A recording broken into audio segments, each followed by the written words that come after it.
Eu sou Samuel, como também já foi dito. Gosto muito dessa classe aqui, que geralmente tem muitos velhinhos aqui. E aqui só tem jovens, então a gente vai tentar se comunicar do jeito que eu não sei muito bem falar. Só falo mais com as pessoas mais velhas, que eu gosto muito delas, é muito especial para mim falar com os mais velhos. No dia 14 desse mês, na terça-feira, nós tivemos a oportunidade de fazer o que vocês vão fazer agora no dia 25. E é por isso que não haverá a lição sendo transmitida aqui. Nós vamos fazer parte desse grande movimento da Igreja Adventista, que é o Impacto Esperança. Vocês sabem disso, não é? Então as experiências que serão acumuladas serão para toda a vida, para os filhos de vocês e mesmo para vocês. Proporcionará um crescimento ímpar. Então aproveitem bem, é uma oportunidade única. Nós fomos na cidade chamada Elias Fausto, onde o índice de adventista por habitante é um dos menores do Brasil. Embora lá seja historicamente o lar de um dos pioneiros da Igreja Adventista, que publicava seu material pela casa publicadora, mas lá é um dos menores índices de adventistas por habitante. Então o desafio é grande. Chegamos numa igreja que a princípio tinha 6 pessoas e a capacidade dela era para 200. E aquela primeira oportunidade que eu fui com um grupo aqui do IATEC, nós tivemos a oportunidade de passar a lição e depois trazer a mensagem do púlpito, a pregação. E era muito difícil para mim falar com as pessoas, porque eu sabia que elas não estavam conectadas com aquele momento, embora estivessem ali as poucas 6 pessoas daquela igreja. O grupo maior, que era em torno de 15, somos nós que viemos fazer aquele trabalho. E a partir de então foi crescendo, e agora 3 sábados e alguns domingos, sempre tem alguém ou daqui da igreja, tem uma classe aqui que vai, ou lá do IATEC, ou outra igreja também assume todos os serviços que acontecem ali. E a igreja está crescendo. Já temos um obreiro missionário e agora já estamos contando com cerca de 40 membros naquela igreja. Glória, né? Glória a Deus. É muito bom. E esse é o nosso trabalho. Paulo, gostaria de abrir a Bíblia agora vocês também comigo, no livro de 2 Timóteo. 2 Timóteo, capítulo 4. Ele diz assim, capítulo 4, a partir do versículo 1 até o 5. Conseguem me ouvir? Está tudo bem. Eu leio. Conjuro-te perante Deus e Cristo Jesus, que há de julgar vivos e mortos, pela sua manifestação, pelo seu reino. Prega a palavra instar, quer seja oportuno, quer não. Corrige, repreende, exorta, com toda longanimidade e doutrina. Pois haverá tempo em que não suportarão a sã doutrina, pelo contrário, cercar-se-ão de mestres segundo suas próprias cobiças, como que sentindo coceira nos ouvidos, se recusarão a dar ouvidos à verdade, entregando-se a fábulas. Tu, porém, sê sóbrio em todas as coisas, suporta as aflições, faz o trabalho de um evangelista, cumpre cabalmente o teu ministério. Essa mensagem deve soar como o som de uma trombeta que toca o timbre da batalha no qual devemos estar inseridos. O som dessa trombeta deve nos motivar a regimentar para uma batalha e gritar como aqueles que rodeavam Jericó e passaram a derrubar aqueles muros. 1400 anos depois daqueles que rodeavam Jericó, veio um cego e gritou também. E Cristo voltou e perguntou, o que queres que eu te faça? Paulo, ao concluir essa mensagem tão importante, ele diz assim, capítulo 4, ainda versículo 7. Combati o bom combate, completei a carreira e guardei a fé.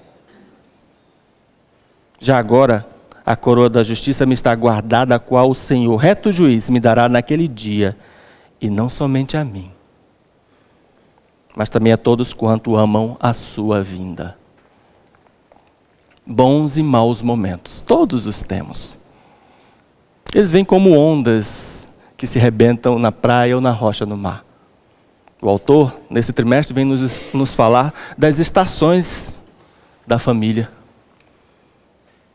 Como se estivéssemos sendo conduzidos em um trem que para em determinados momentos e a gente desce e vai experimentar, quem sabe, os quitutes daquela estação, daquele momento. O trem tem toda a liberdade de viajar dentro dos trilhos. Muitos aqui são filhos e filhas, pais, mães, irmãos, tios, primos. Todos vivem em algum contexto de família. Todos têm a oportunidade de crescer, de fazer crescer aquele com quem ele se relaciona. Embora todos no mesmo contexto de família, estamos vivendo momentos diferentes, porque nós somos diferentes. Mesmo tendo os mesmos pais e mães, às vezes não. Durante essa semana o autor nos mostra a importância da unidade familiar. Os momentos em que vivemos são para nos aprimorar. Somos como pequenas pedras tiradas, brutas, feias, horríveis, mas só o verdadeiro minerador sabe o valor que tem aquela pedra, que ele tirou lá do fundo da terra. Esse é você. E o minerador é Cristo. Durante esse trimestre, começamos a olhar mais interessadamente para o papel que a família tem no mundo. Ela é um farol. Deve conduzir todo esse mundo para os bons costumes, para os bons hábitos. Deve conduzir todas as pessoas, inclusive a nós mesmos, ao nos relacionar com aqueles que dizemos amamos. Vocês já disseram para alguém na sua família, eu te amo? Diga. Mas essa palavra deve vir carregada de um significado. E o significado são as ações que cercam o momento em que você falou e o momento que antecedeu aquele que você falou, a vida que você vive com a pessoa com quem você se declarou. Eu te amo. E eu não falo só dos cônjuges, é para o teu irmão, para a tua irmã, para o teu primo.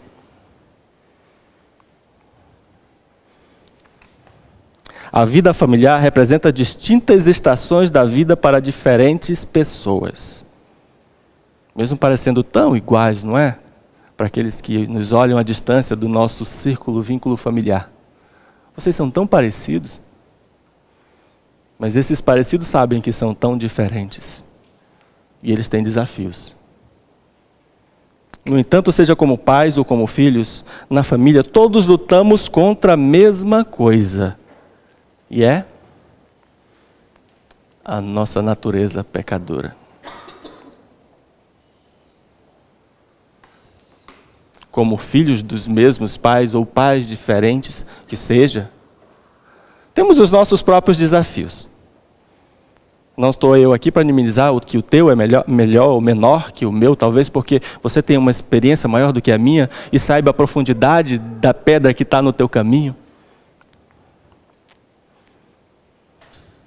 Mas antes de eu tentar focar no que é o meu problema, eu tenho que tentar entender qual é o teu, para que eu possa te ajudar. Você não está aqui para ser feliz. Esse foi um dos comentários do autor da lição no Novo Tempo. Você está aqui para fazer feliz. Algumas frases que eu falo aqui talvez soem estranhas, mas esperem eu terminar, talvez venha a explicação para ela.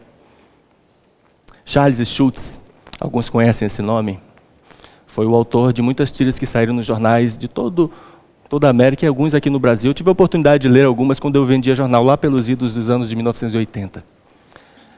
Ele escrevia sobre o Snoopy, aquele cachorrinho que estava sempre envolvido em alguma confusão na neve com seus amigos. Havia o Charles Brown, havia o Minduim, haviam outros personagens. Ele costumava dizer que ele gosta das pessoas, ele gosta do movimento das pessoas, de estar no meio delas. O que ele não gosta é de uma pessoa. Parece estranho isso. Nasceu em 1926, morreu nos anos 2000.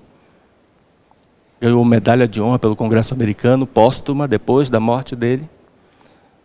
O que seria isso? Eu gosto das pessoas, mas eu não gosto de uma pessoa.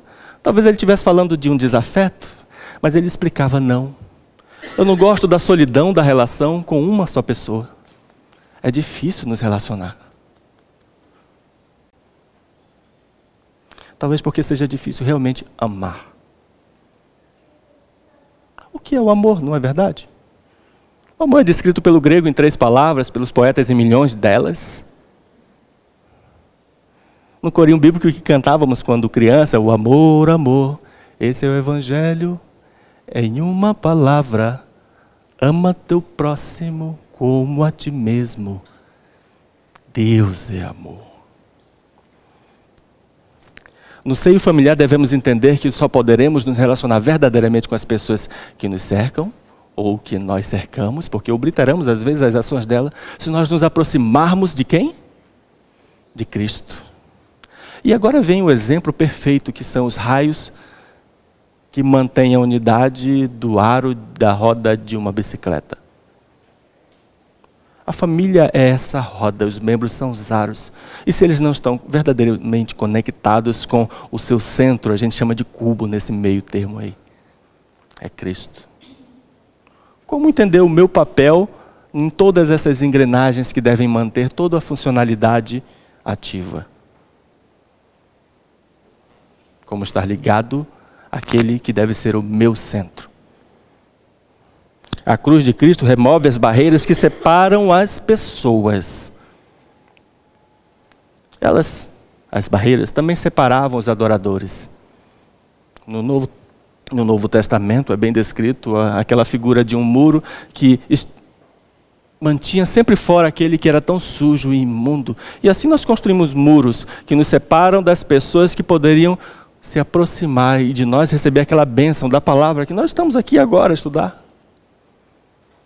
Os muros no Novo Testamento separavam o gentil de se aproximar da verdadeira adoração do Deus eterno que estava, segundo o conceito farisaico antigo, estava lá dentro do templo, não no coração.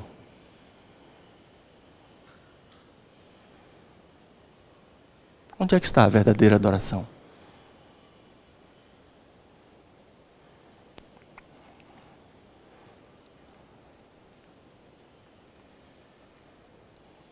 Uma coisa, e é fácil, é citar textos bíblicos, bonitos, maravilhosos, esperanças certas que irão se cumprir.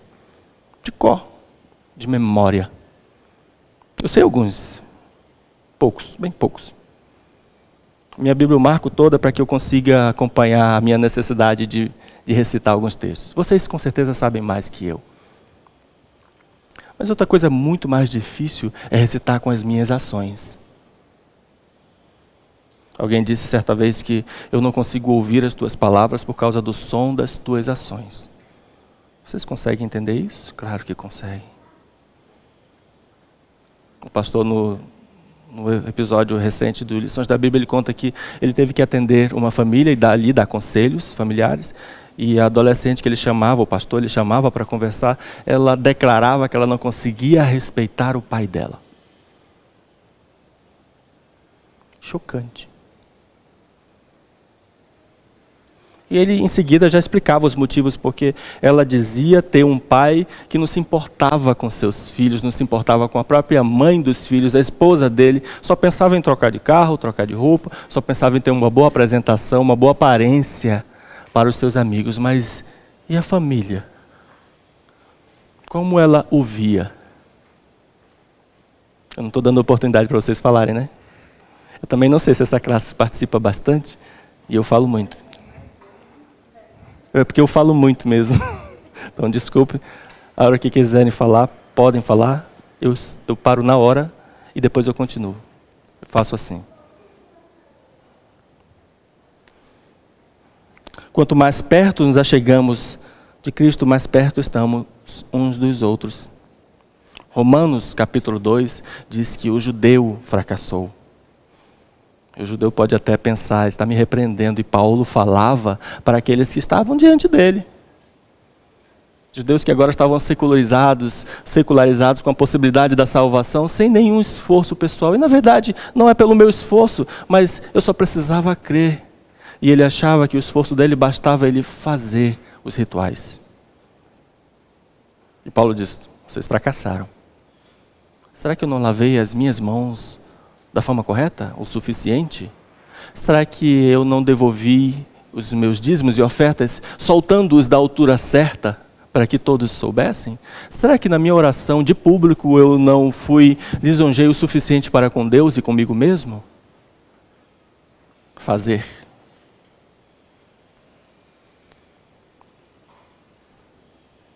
Mas Paulo também falava que os gentios também fracassaram. Fica difícil entabular uma conversa quando Paulo chega e diz, vocês são os fracassados. Era isso que Paulo às vezes fazia, dava um choque de realidade. Você está se achando? Tu estás fracassando.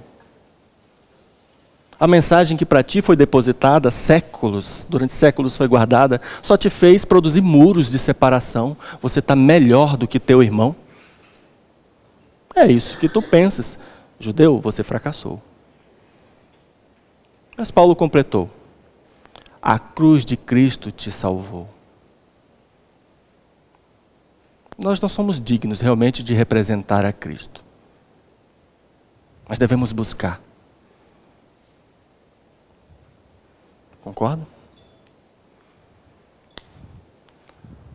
Na noite passada, no pôr do sol, temos um grupo seleto de pessoas lá em casa, que é eu, minha esposa e minha filha, e 2 gatos. No frio agora eles se acercam bem da gente. Um dorme por cima do meu estômago, o outro fica colado do meu lado. É até complicado, falta respiração. Sai de cima. Mas na hora do pôr do sol eles estão também. Então, talvez o calor do corpo, friozinho. Fizemos os cânticos, lemos um texto, e agora quem que vai agradecer? Quem é que vai pedir? Sabe, depois de uma semana tão atarefada, tudo tão complicado, nos sentimos até minguados nos nossos pedidos, e agradecimentos talvez nem venham.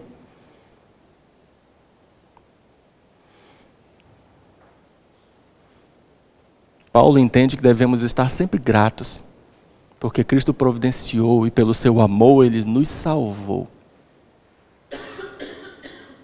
Mas em poucos momentos, basta que um comece a falar e logo o outro também vai declarar aquela sua gratidão, porque Cristo nos providenciou tudo o que precisávamos. Quando, como família, nos reunimos, temos a oportunidade de apresentar o amor que sentimos a Cristo. E quando, como indivíduos, nos separamos, apresentamos esse mesmo amor para aqueles que nos encontramos. Mas sempre declaramos que Cristo é o centro. Cristo deve ser também a nossa circunferência. Cristo deve estar em todo momento. A gratidão deve nos antecipar os momentos, deve ir à frente e dizer, eu estou grato, porque Cristo me salvou.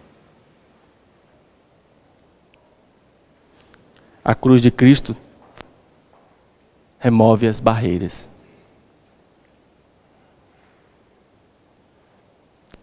Em João capítulo 21, a partir ali do versículo 15, temos a narrativa de uma história muito conhecida por todos. Quando Cristo encontrou alguns dos primeiros discípulos narrados no Novo Testamento, nos Evangelhos, especialmente ali no livro de Mateus, depois daquele milagre em que os peixes vêm de forma assustadora, que as redes vão se romper, Cristo declara para Pedro que ele o faria pescador de homens. Em alguns textos, Pedro, quando vê aquele milagre, ele se assusta e diz, Senhor, se afasta de mim, porque eu sou pecador. E aí Cristo diz que vai fazer dele pescador de homens. Mas agora 3 anos e meio se passaram. Durante a crucificação, os discípulos se dispersaram. Quem é que está perto? Quem é que quer estar perto daquele que vai ser morto? Os discípulos não. Os discípulos eram pessoas como eu e você. Mas Cristo não desistiu deles. Em João 21, ali pelo versículo 15, ele interroga Pedro. Pedro, tu me amas? Pedro diz, eu te amo. Jesus pergunta de novo, Pedro, tu me ama incondicionalmente? Só que ele fala em grego. Eu vou falar grego. Pedro, tu me ágape? E Pedro, eu te filéu. Pedro falava grego. Não falava grego. Cristo pergunta uma terceira vez, Pedro, tu me amas incondicionalmente? Em português. E Pedro responde novamente em português, Senhor, tu sabes que eu te considero. O amor tem muitas palavras, no grego são 3. Primeiramente 3. E quando Cristo pergunta para Pedro, ele pergunta: tu me amas incondicionalmente, Ágape? E Pedro responde: eu te filéu, eu te considero. Como você descreveria o amor? Há 14 anos atrás, minha filha tinha em torno de 1 ano e 2 meses, e ela estava fazendo as estripulias dela com o cabelo todo encaracoladinho, rechonchudinha. E ela tinha sido o maior presente que alguém já me deu, minha esposa. Eu dizia para ela que eu queria muito uma filha mulher. Era meu sonho, eu queria ter uma filha mulher. Cada um tem o seu, o meu era esse, o meu é esse. Eu queria ter uma filha mulher. Eu queria depois mais 2, mas só veio uma filha mulher. E veio minha filha, ela chamou Giovana, o nome ela que daria. E agora minha filha fazia tudo que uma criança de 1 ano e 2 meses faz. E em dado momento ela passou ao meu lado, olhou, falou qualquer blá blá blá e foi embora. E voltou, falou mais alguns blá blá blá, era como ela falava. E na terceira vez que ela voltou e ela foi falar, eu parei, ela falou e eu continuei olhando, ela parou, tem alguma coisa nova aqui. Ela me olhou e eu disse: minha filha, eu te amo. Ela deu um passinho para trás e sorriu. O que é o amor? Ela entendeu. O amor não pode ser dito simplesmente por uma palavra e você tem que aceitar que ela tem significado. O amor é um conjunto de ações que cercam essa palavra. Na verdade, elas antecedem essa palavra. E Cristo, quando para Pedro perguntava: Pedro, tu me ama incondicionalmente? Pedro dizia: eu tenho uma consideração por ti.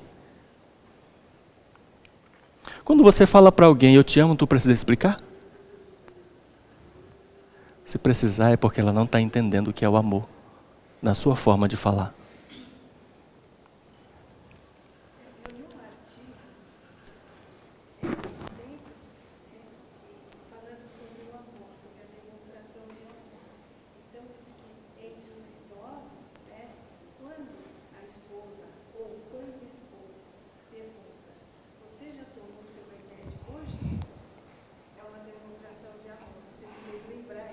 Com certeza.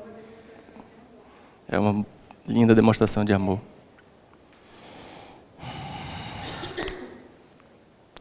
Nós nos tornamos um por meio do amor de Cristo. Entender o que significa o amor é tão importante quanto entender que o outro deve compreender as minhas ações de amor. O amor, mais do que uma palavra, é um verbo, é carregado de ação. Se ele não tiver ação, logo ele também não tem sentido, significado, não pode a ele nada ser atribuído. O que é o amor? Nós nos tornamos um quando em família transmitimos o amor e cercamos aqueles que estão próximos e os distantes com aquilo que temos de melhor, e é Cristo. Ágape é a palavra bíblica para designar o amor de Deus. O texto diz: amem-se uns aos outros. O discípulo João, que escreveu essas palavras, não era amável, mas orgulhoso, sedento de poder e crítico, e era também irascível. O texto de Efésios diz que nós devemos amar, no caso os maridos, as suas esposas como amam a si mesmo. Na verdade, esse é o segundo grande mandamento. O quão você ama a sua esposa? Muito? Pouco? O quão você ama a sua esposa? Talvez a mesma pergunta para as esposas. O quão você ama seu marido?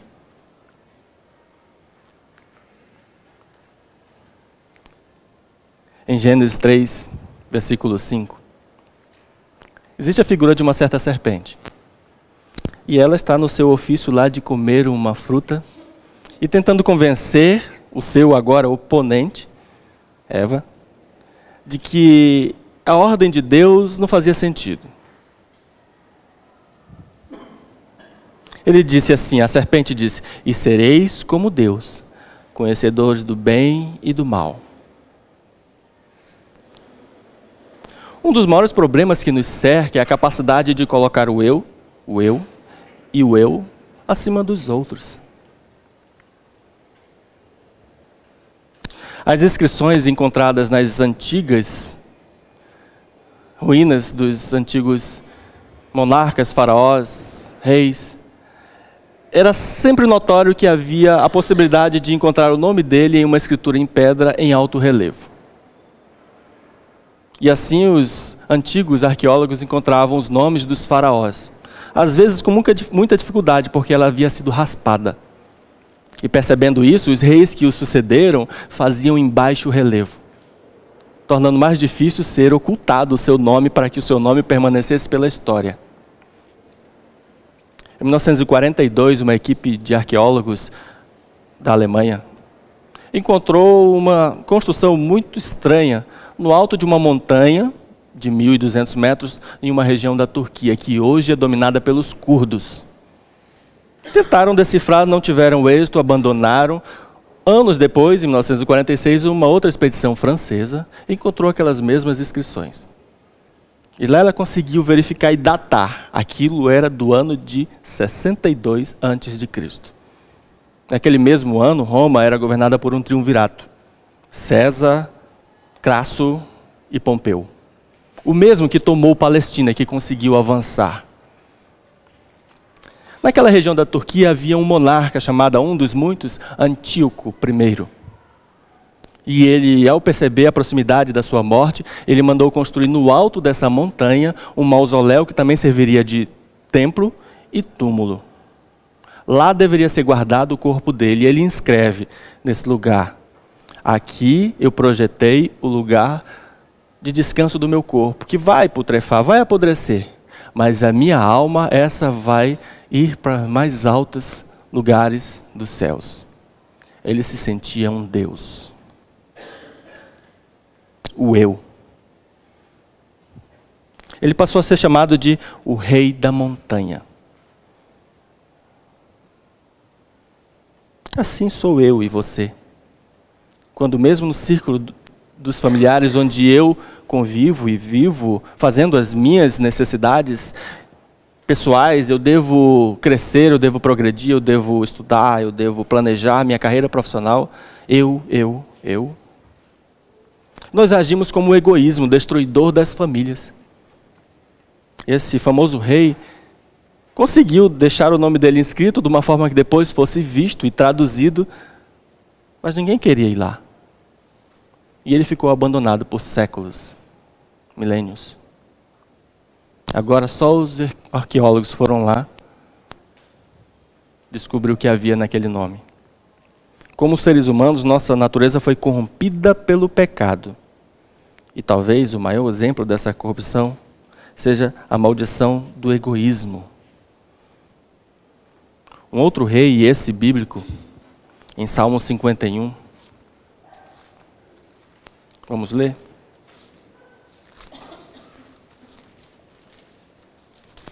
Escreveu assim, versículo 5. Eu nasci na iniquidade. Em pecado me concebeu minha mãe. Não há pecado na concepção, mas ele falava da sua condição de herança de pecado. Mas depois de relutar e compreender que ele é um pecador, no versículo 10 ele diz assim: cria em mim, ó Deus, um coração puro, renova dentro em mim um espírito inabalável. Enquanto eu prevalece, eu não sinto necessidade de ajudar o outro. Nosso colega de classe, ele colocou que o amor de Deus deve nos fazer reconhecer o que Ele quer fazer em mim. Às vezes, pelas dificuldades da vida, nós somos colocados em lugares que não gostaríamos de estar. Mas é lá que devemos estar. Não porque Deus desejou assim para você sofrer, mas porque o curso das decisões que tomamos para lá nos levaram. Há algumas semanas estudaram as consequências das decisões que tomamos. Às vezes somos consequências das decisões que outros tomaram. Mas de qualquer forma, qualquer uma dessas situações que nos encontramos deve nos ajudar a reconhecer que o eu deve mudar. Aqui eu gostaria da participação de vocês. Aqui vai um desafio. Efésios 5, 22. Quem lê para mim? Efésios 5, 22.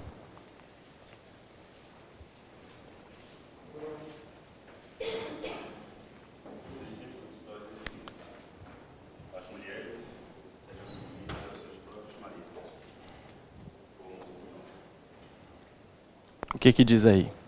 Agora parafraseiem para mim. Vou agitar um pouquinho essa classe agora. O que que quer dizer isso? Temos algum pastor na classe? Temos?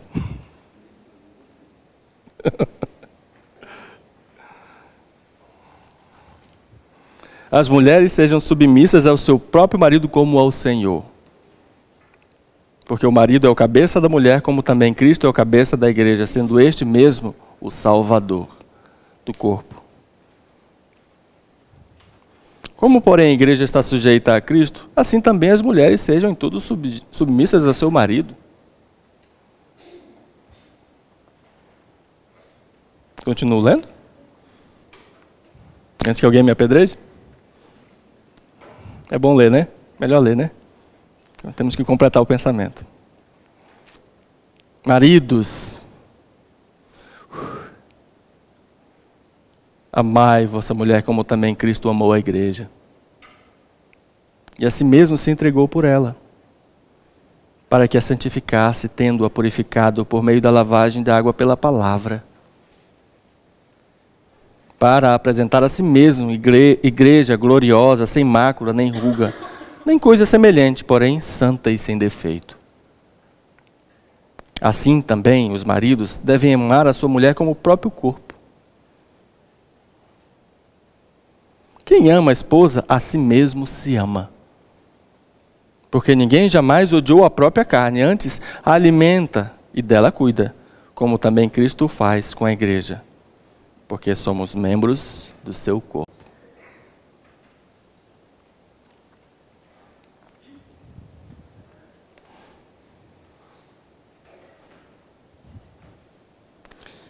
Alguém disse certa vez, temos toda a liberdade do trem no trilho. No livro de Juízes, apresenta uma figura poderosa de uma mulher agindo como profetisa e também como juíza. O nome dela é Débora. Diz que ela se assenta debaixo de uma tamareira e vinham todos os anciões e os líderes das outras aldeias e procuravam os conselhos dela. E tudo que ela dissesse seria cumprido por esse que a buscava. Alguém aqui disse que a Bíblia diz que a mulher tem que ser submissa no Velho Testamento e agora mudou? Alguém disse isso? E a figura de Débora, o que é isso?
Muito obrigado. Obrigado. Como é seu nome? Como é seu nome? Obrigado, viu? Pode falar.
Vai ser beneficiado, vai ser abençoado.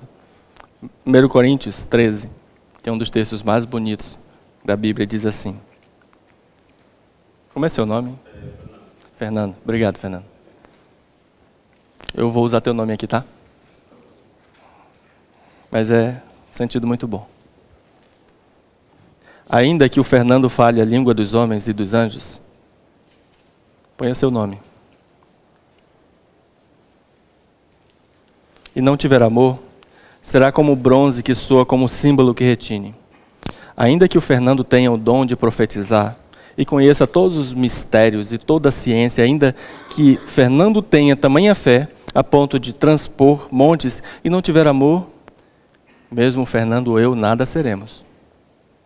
Ainda que o Fernando distribua todos os seus bens aos pobres, e ainda que ele também entregue o seu próprio corpo para ser queimado, se o Fernando não tiver amor, nada disso se aproveitará.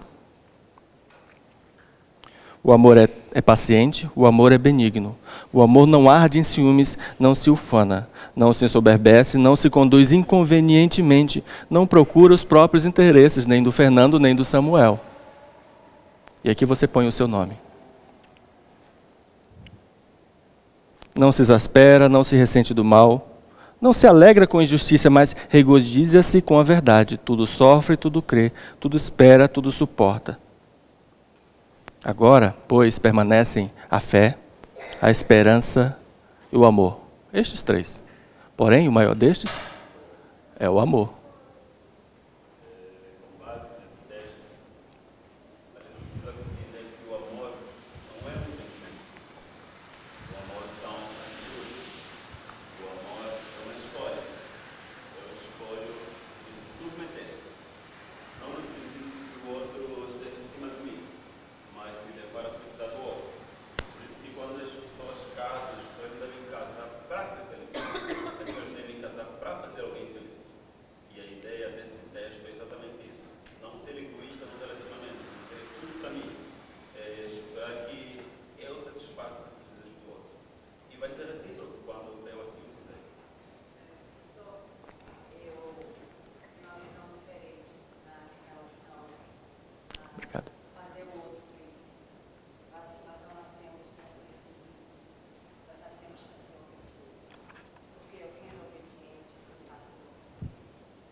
Obrigado. Como é seu nome? Deusa. Obrigado, Deusa. Eu acho que agora a gente já se encaminha para o final, uma vez que o tempo ali já deve estar correto, né? Amigos, nós temos uma oportunidade nesse trimestre de entender que o nosso papel é crucial tanto quanto os nossos pais, irmãos, tanto quanto o do outro. Mas entender que junto com esse papel importante, não nos ensoberbecer no nosso coração, mas entender que a nossa humildade deve ser aumentada, se nós não temos, deve ser criada em Cristo. A nossa responsabilidade é muito grande. É uma oportunidade de ver que o papel especial que nós temos na família é tanto não só se aprimorar, mas aprimorar o outro. E não da pior forma. Às vezes nós vemos que uma pedra no caminho é uma oportunidade para a gente trabalhar essa pedra. Ou ser trabalhado por ela. Durante todo esse trimestre vemos que a família é a luz que Deus colocou nesse mundo enquanto ele está cheio de trevas, de teorias. E através da sua família, da minha família, as pessoas que não compreendem mais o verdadeiro papel da família de Cristo no mundo, vão reconhecer que logo Ele estará voltando. E devemos pregar a todo tempo, a qualquer momento. Vamos ficar de pé e fazer uma oração?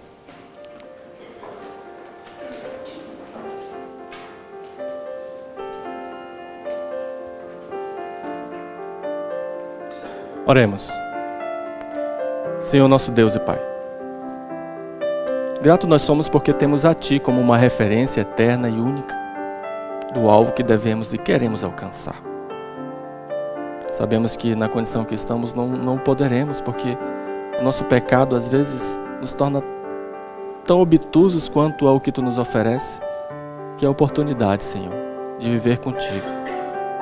Ajuda-nos, Senhor, e nessa ajuda para que possamos rejeitar o nosso pecado e que Tu cries, Senhor, no coração de cada um destes Teus filhos, um coração novo e um espírito inabalável, conectados, Senhor, ligados a Ti. Agora, nos despedimos deste momento, mas nunca jamais da Tua presença, a qual solicitamos, almejamos, desejamos em nosso lar, para que junto com os nossos irmãos Tu venha habitar. No nome do Senhor Jesus Cristo. Amém.